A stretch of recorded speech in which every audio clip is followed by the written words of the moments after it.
حضرت سہیل بن عمر رضی اللہ تعالیٰ عنہ ایک جلیل القدر صحابی تھے. یہ انہوں نے صلح الحدیبیہ کا معاہدہ لکھا تھا مشرکین کی طرف سے، یہ تک اسلام نہیں لائے. تو یہ جب آنے لگے تو حضور علیہ السلام نے فرمایا سہل اللہ امرک، سہیل کا مطلب ہے نرم. تو حضور علیہ السلام نے اس کے نام سے نیک شگون لیا، اس کے چہرے پر دیکھا کہ خیر کے آثار موجود ہیں. تو حضور علیہ السلام نے فرمایا کہ بھائی اللہ نے تمہارا کام آسان کر دیا، اچھا بندہ ہے آگے سے. بعد میں یہ اسلام لائے.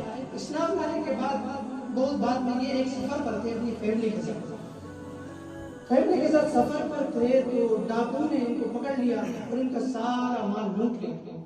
سارا مال جب لوٹ لیا تو ان کے پاس کھانا وغیرہ بھی تھا، وہ کھانا بھی لوٹ لیا.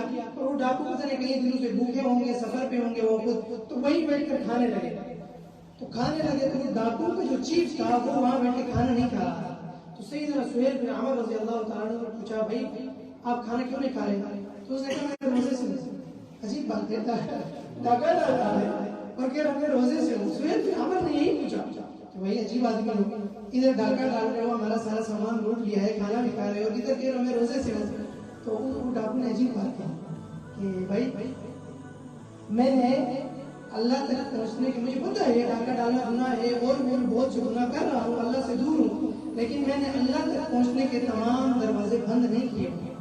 یہ روزے کا ایک دروازہ میں نے کھولا ہوا ہے اپنے لیے کہ کسی بھی وقت اللہ مجھے اسی دروازے سے اپنے تک پہنچائے گا.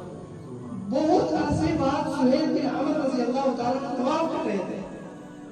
طواف کے دوران دیکھا کہ وہ ڈاکو ہو رہا تھا، طواف دعائیں کر رہا تھا. سہیل بن عمر رضی اللہ تعالیٰ نے فرمایا کہ بھائی تبدیلی.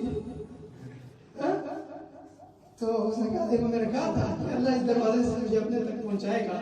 اسی روزے کے دروازے سے اللہ رب العزت نے آج کے اپنے آپ تک پہنچایا.